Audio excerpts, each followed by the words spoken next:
Salam Smart Generation. Apa kabar adik-adik Smart Generation seluruh Indonesia? Kakak harapkan adik-adik tetap selalu sehat dan semangat. Berjumpa lagi pada video pembelajaran Primagama kali ini. Perkenalkan, nama kakak adalah Syahri Ramadan. Kakak merupakan instruktur Smart bidang studi sejarah. Pada video pembelajaran hari ini, kakak akan membahas tentang pakis.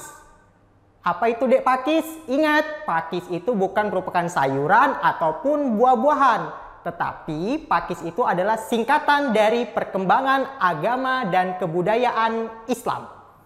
Untuk lebih lanjutnya, mari simak video berikut ini.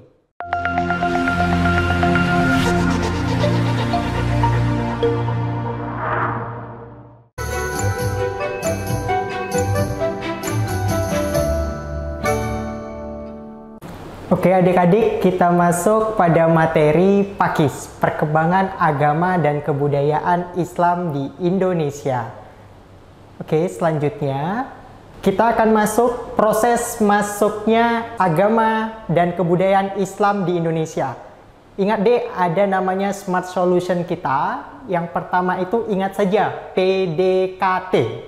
Nah, adik mungkin pernah PDKT dengan doi ataupun dan lain sebagainya. Jadi ingat, proses masuk Islam pertama itu dengan P pertama itu ada namanya perdagangan. Selanjutnya ada P kedua itu ada pernikahan. Yang ketiga ada P pendidikan. Keempat ada D yaitu dakwah. Selanjutnya ada K kesenian. Yang terakhir itu T yaitu tasawuf. Jadi ingat deh, PDKT.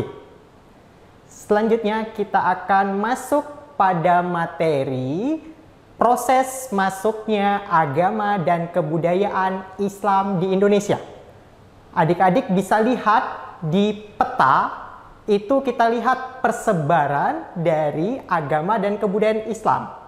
Itu masuk melalui Selat Malaka, lanjut ke wilayah Sumatera, Jawa, Kalimantan, Sulawesi, Maluku, hingga ke Papua. Jadi, adik-adik bisa lihat bagaimana proses masuk dan persebarannya. Selanjutnya, kita akan bahas mengenai soal. Contoh soal pertama. Kita lihat wujud akulturasi antara budaya lokal, Hindu-Buddha, dan Islam pada bangunan masjid tercermin pada titik-titik. A. Arah kiblat. B. Atap tumpang. C. Tempat pengimanan. D. Bahan bangunan dari batu bata. E. Tempat wudhu di samping masjid. Kita akan bahas adik-adik. Yang A. Arah kiblat. Kita ketahui arah kiblat itu semuanya sama, ya, yaitu di Mekah. Dan A ini kita bilang jawabannya salah. B. Atap tumpeng. Bisa jadi adik-adik. Kenapa demikian? Ya, kita ketahui sejarah lokal ataupun budaya lokal kita itu kita kenal dulu namanya ada punden berundak-undak. Kalau Hindu-Buddha kita ketahui ada kasta. Sementara Islam itu akan mengakulturasi antara budaya lokal dengan Hindu-Buddha. Jadi B bisa jadi. Yang C, tempat pengimaman. Jadi tempat pengimamannya beda antara Hindu-Buddha dengan Islam. Kenapa? Kalau Hindu-Buddha itu di candi, jelas berbeda. Yang D, bahan bangunan dari batu bata. Jadi tidak masuk juga. Yang E, tempat wudhu di samping masjid. Ingat, Hindu-Buddha D itu tidak mengenal juga untuk berwudhu, ya. Jadi jawaban yang paling tepat itu B, atap tumpang. Kita lihat atap tumpang itu berada di contohnya seperti apa? Ada di Masjid Agung Demak, ya, Masjid Yogyakarta. Jadi atapnya itu mengambangkan akulturasi. Sampai di sini paham adik-adik? Mudah kan? Tadi kita sudah bahas mengenai materi tentang proses masuknya agama dan kebudayaan Islam yang model soal pilihan berganda. Selanjutnya, kakak akan mengajak adik-adik untuk menjawab soal sebab akibat. Ini sangat berguna bagi adik-adik untuk menjawab soal di SBMPTN. Jadi, kita lihat bagaimana proses cara menjawabnya, Kak. Proses cara menjawabnya, yang A, jika pernyataan pertama benar, pernyataan kedua benar, ada hubungan sebab akibat. Itu ingat, jawabannya A. Yang B, jika pernyataan pertama benar dan pernyataan kedua benar, tidak ada hubungan sebab akibat. Itu jawabannya B. Yang C, jika pernyataan pertama benar, pernyataan kedua salah, itu jawabannya C. Yang D, jika pernyataan pertama salah, pernyataan kedua benar, jawabannya D. E, jika pernyataan pertama salah, pernyataan kedua salah, jawabannya E. Kita masuk contoh soal. Kita akan baca soalnya. Agama Islam mudah diterima oleh masyarakat Jawa karena bisa beradaptasi dengan budaya lokal. Sebab para wali menggunakan kesenian lokal sebagai media penyebaran Islam di tanah Jawa. Oke, Dek. Kita akan jawab bersama-sama. Pernyataan pertama, agama Islam mudah diterima oleh masyarakat Jawa karena bisa beradaptasi dengan budaya lokal. Benar atau salah, Dekku? Ya, jawabannya adalah benar. Kenapa? Karena salah satu tradisi budaya dari Islam itu yaitu mengakulturasi budaya Islam dengan lokal. Sebab pernyataan kedua, para wali menggunakan kesenian lokal sebagai media penyebaran Islam di tanah Jawa. Ya, jawabannya adalah benar. Ya. Jadi para wali Songo, salah satu contohnya itu menggunakan kesenian wayang untuk penyebaran agama Islam di Pulau Jawa. Jadi, jawaban pernyataan kedua adalah benar. Kita lihat adik-adik, ada apa tidak hubungan sebab akibatnya. Jika para wali menggunakan kesenian lokal sebagai media penyebaran Islam di tanah Jawa, maka agama Islam mudah diterima oleh masyarakat Jawa karena bisa beradaptasi dengan budaya lokal. Ya, jawabannya berhubungan. Jadi, kesimpulannya, contoh soal ini jawabannya adalah A. Pernyataan pertama benar dan pernyataan kedua benar, ada hubungan sebab dan akibat. Bagaimana adik-adik video pembelajaran yang kalian simak sebelumnya? Menarik bukan? Nah, pastikan untuk kalian tonton sampai selesai ya. Adik-adik, pernahkah kalian mengalami kesulitan dalam belajar? Atau kalian mengalami kesulitan dalam memahami materi tertentu? Nah, jika kalian mengalami kesulitan dalam belajar, Primagama punya solusinya. Dengan adik-adik bergabung bersama Primagama, maka masalah-masalah dalam pelajaran kalian akan terselesaikan dengan baik. Karena Primagama memiliki fasilitas yang unggul dalam mendampingi kalian dalam belajar. Jika kalian memilih mata pelajaran matematika, ekonomi, geografi, sejarah, sosiologi, maupun materi UTBK, kalian akan mendapatkan masterbook yang berisi penjelasan-penjelasan materi pelajaran. Dan juga Smart Exercise yang berisi kumpulan-kumpulan soal yang akan membantu kalian dalam proses belajar. Nah, untuk setiap bidang studi, kalian akan belajar sebanyak 2 kali dalam seminggu, yang mana salah satunya digunakan sebagai layanan pendalaman materi yang di dalamnya memuat remedial, enrichment, dan juga consulting. Remedial adalah pengulangan materi yang belum adik-adik pahami. Enrichment adalah pengayaan materi yang telah dipahami, dan consulting adalah pendampingan bagi adik-adik yang mengalami kesulitan dalam pengerjaan tugas. Selain itu, Primagama memiliki metode pembelajaran Smart Solution. Apa itu Smart Solution? Smart Solution adalah cara belajar anak cerdas yang mana memudahkan kalian untuk mengerjakan soal dan menjawab pertanyaan. Adik-adik, pasti kalian bertanya-tanya bagaimana caranya mendapatkan fasilitas-fasilitas terbaik ini? Caranya mudah, yuk daftar di Primagama terdekat di kotamu. Mari wujudkan merdeka belajar bersama Primagama. Oke adik-adik, untuk lebih jelasnya memahami video pembelajaran yang telah kalian simak sebelumnya, yuk kita lanjut belajar lagi. Selanjutnya, kita akan masuki submateri yang baru adik-adik. Jadi, kakak punya Smart Solution. Cara mudah untuk menjawab pertanyaan sejarah itu gunakan aja adik-adik rumus 5W tambah 1H. Ingat, W yang pertama itu ada namanya what. Apa itu peristiwa sejarahnya. Yang kedua, when, kapan. Kapan peristiwa sejarah tersebut berlangsung. Yang ketiga, where, di mana peristiwa sejarah tersebut terjadi.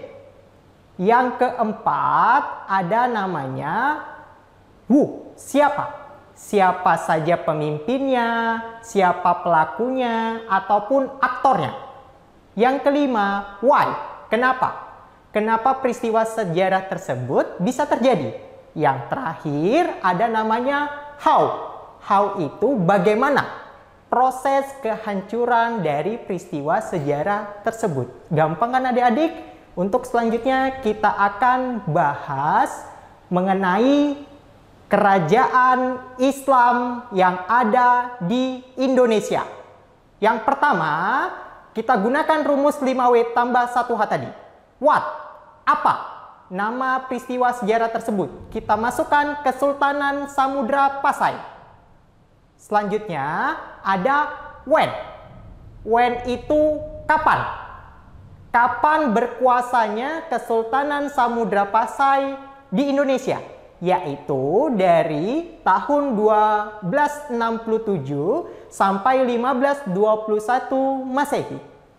Selanjutnya kita masuk where. Where itu di mana? Adik-adik bisa lihat di peta. Ya, di mana letak posisi dari Kesultanan Samudra Pasai. Kalau kita lihat sekarang, terletak di mana, Dek? Terletak di wilayah Lok Semawe atau di wilayah Aceh Utara. Nah, itu dia di peta, adik-adik bisa lihat. Selanjutnya, kita akan bahas mengenai who. Siapa saja pemimpin atau sultan-sultan dari Kesultanan Samudra Pasai. Ingat dek, Smart Solution-nya ada 3 saja. Siapa pendirinya, pada masa siapa kejayaannya, dan pada masa siapa kehancurannya. Yang pertama, Najimuddin Al-Kamil merupakan pendiri dari Kesultanan Samudra Pasai. Yang kedua, ada namanya Malik Al-Saleh, merupakan salah satu sultan pada masa kejayaan Kesultanan Samudra Pasai. Yang ketiga, kehancurannya terdapat pada Sultan Malik At-Tahir. Sudah paham adik-adik? Selanjutnya, kita akan bahas mengenai why. Bagaimana kondisi Kesultanan Samudra Pasai. Adik-adik bisa lihat bagaimana kita akan rangkum seluruh materi mengenai Kesultanan Samudra Pasai. Yang pertama, ingat dek, Samudra Pasai itu merupakan kesultanan Islam pertama di Indonesia. Ya, berbeda kalau Demak itu merupakan kesultanan Islam pertama di Jawa. Oke. Selanjutnya merupakan salah satu kesultanan yang menguasai Selat Malaka. Jadi, Samudra Pasai itu menguasai beberapa pelabuhan yang ada di Selat Malaka. Selanjutnya merupakan pusat perdagangan internasional. Dan yang perlu Adik ingat yaitu Kesultanan Samudra Pasai merupakan kesultanan yang menghasilkan komoditi lada, kapur barus, dan juga sutra. Ingat dek, ya, kalau kesultanan di Sumatera atau wilayah barat Indonesia itu cenderung komoditasnya lada. Kalau yang di timur Indonesia itu cengkeh dan pala. Selanjutnya, apalagi telah menggunakan uang koin yang disebut namanya cetis. Selanjutnya, apakah Kesultanan Samudra Pasai pendapatan tertingginya itu ada dalam kegiatan ekspor dan impor barang. Oke dek, sampai di sini paham? Selanjutnya kita akan masuk pada kehancurannya. Ingat, Kesultanan Samudra Pasai itu ya kehancurannya disebabkan oleh serangan Portugis, ya. Selanjutnya ada serangan dari Kesultanan Aceh. Ya, jadi Aceh itu menyerang Kesultanan Samudra Pasai karena ingin menguasai seluruh wilayah Sumatera. Gampang kan dek? Jadi ingat, Smart Solution 5W tambah 1H. Oke adik-adik, kita bahas contoh soal sebab akibat. Kita lihat soalnya, berdasarkan catatan Mahuan, Kerajaan Samudra Pasai telah menggunakan uang koin emas yang disebut dirham. Sebab komoditi perdagangan yang menjadi andalan Kerajaan Samudra Pasai adalah lada. Ayo dek, kita bahas secara bersama-sama.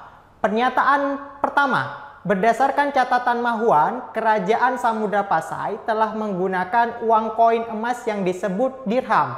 Benar atau salah adik-adik? Iya, jawabannya benar. Karena selain uang koin cetis, Samudra Pasai juga mengenal uang koin dirham sebagai alat tukar. Kita masuk pernyataan kedua. Komoditi perdagangan yang menjadi andalan Kerajaan Samudra Pasai adalah lada. Benar dek, keunggulan atau komoditi unggulan dari Kerajaan Kesultanan Samudra Pasai adalah lada. Ada tidak dek hubungan sebab akibatnya? Jika komoditi perdagangan yang menjadi andalan Kerajaan Samudra Pasai adalah lada, maka berdasarkan catatan Mahuan, Kerajaan Samudra Pasai telah menggunakan uang koin emas yang disebut dirham. Jawabannya adalah B. Kenapa? Pernyataan pertama benar, pernyataan kedua benar, tidak ada hubungan sebab akibat. Oke adik-adik, selanjutnya kita akan bahas mengenai struktur pemerintahan Kesultanan Malaka.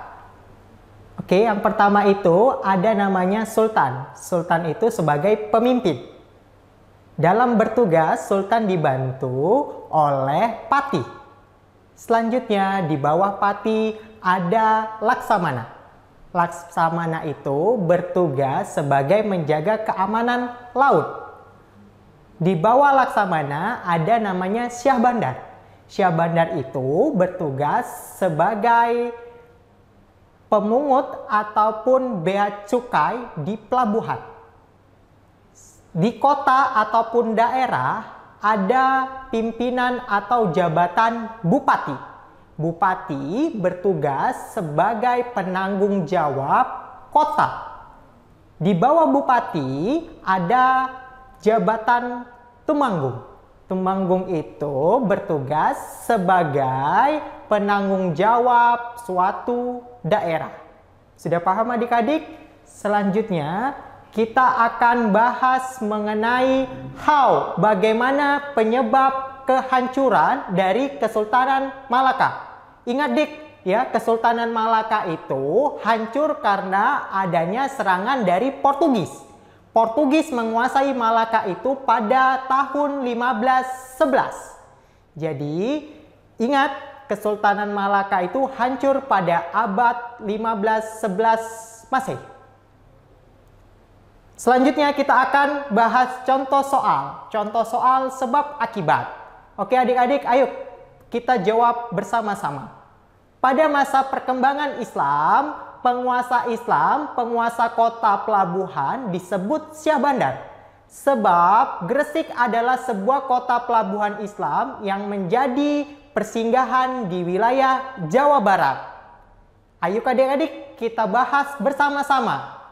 Pernyataan pertama, pada masa perkembangan Islam, penguasa kota pelabuhan disebut Syah Bandar. Jawabannya adalah benar. Kenapa, Dik? Ya, Syah Bandar itu bertugas menjaga keamanan dan bea cukai laut. Kita masuk pernyataan kedua. Gresik adalah sebuah kota pelabuhan Islam yang menjadi persinggahan di wilayah Jawa Barat. Jawabannya salah. Kenapa, Dik? Gresik itu terletak di Jawa Timur. Oke, jadi pernyataan pertama benar, pernyataan kedua salah. Jawabannya adalah C. Oke, selanjutnya kita akan bahas tentang Kesultanan Aceh. Ingat adik-adik, smart solution-nya kita menggunakan rumus 5W tambah 1H. Oke, yang pertama itu ada Wat. Wat itu apa? Apa nama peristiwanya? Yaitu Kesultanan Aceh. Selanjutnya, yang kedua itu ada When. Kapan? Kapan Kesultanan Aceh berkuasa? Kesultanan Aceh berkuasa sekitar tahun 1507 sampai 1903 Masehi. Oke, selanjutnya kita akan bahas di mana letak atau where. Di mana letak Kesultanan Aceh? Kesultanan Aceh terletak di wilayah Provinsi Banda Aceh. Adik-adik bisa lihat peta kekuasaannya di layar. Oke, selanjutnya kita akan masuk mengenai Wu. Wu itu siapa? Siapa saja pemimpin dari Kesultanan Aceh? Pendiri Kesultanan Aceh yaitu Sultan Ali Mugayat Syah. Selanjutnya, pada masa kejayaan itu pada masa Kesultanan atau Sultan Iskandar Muda. Selanjutnya, masa kehancurannya terjadi pada masa Sultan Daud Syah. Oke, selanjutnya kita akan membahas mengenai why. Kenapa? Kenapa kondisi Kesultanan Aceh? Jadi, yang pertama, Kesultanan Aceh merupakan pusat pendidikan agama Islam di Indonesia.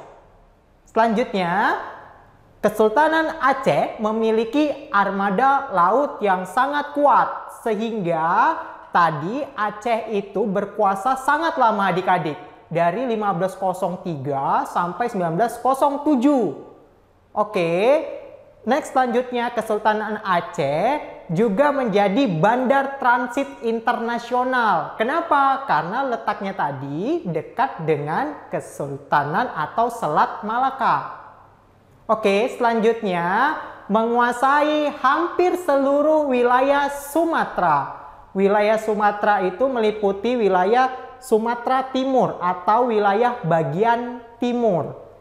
Selanjutnya, memiliki hubungan baik dengan kesultanan yang ada di luar Indonesia. Oke, jadi baik, hubungan kesultanan diplomasinya itu baik. Ya, sampai di sini adik-adik paham? Selanjutnya yang terakhir itu adalah how. How itu adalah bagaimana. Bagaimana kehancuran dari Kesultanan Aceh. Ingat, Kesultanan Aceh hancur karena serangan dari Belanda.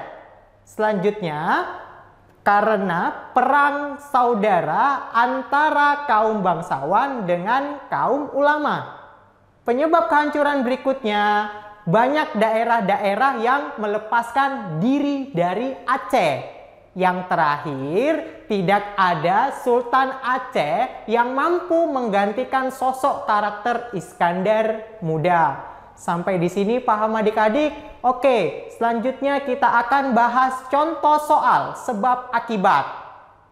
Kita akan baca soalnya. Dua kesultanan yang muncul sebagai kekuatan ekonomi utama di dunia Melayu antara lain abad ke-15 dan 17 adalah Malaka dan Aceh.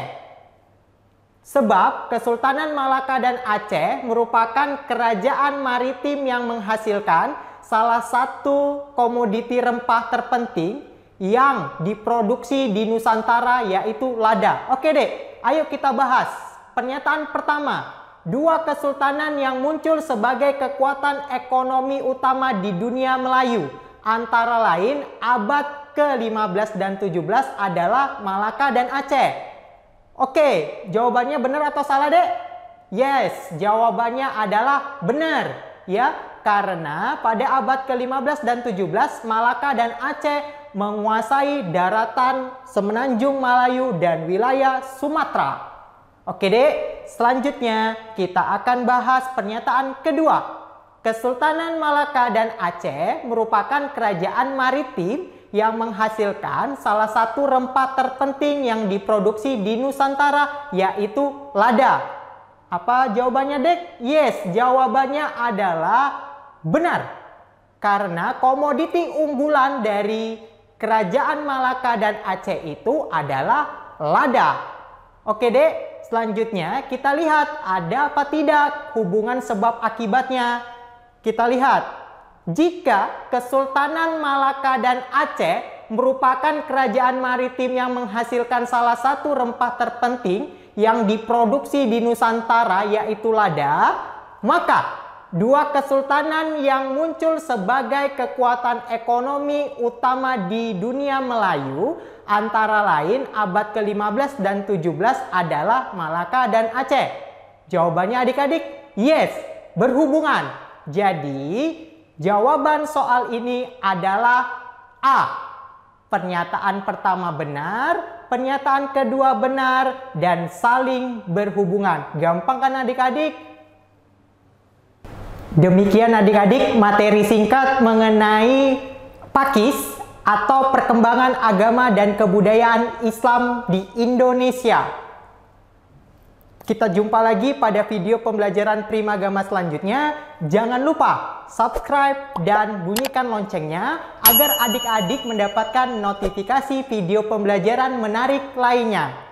Primagama siap, Primagama smart, Primagama terdepan dalam prestasi. Bye-bye.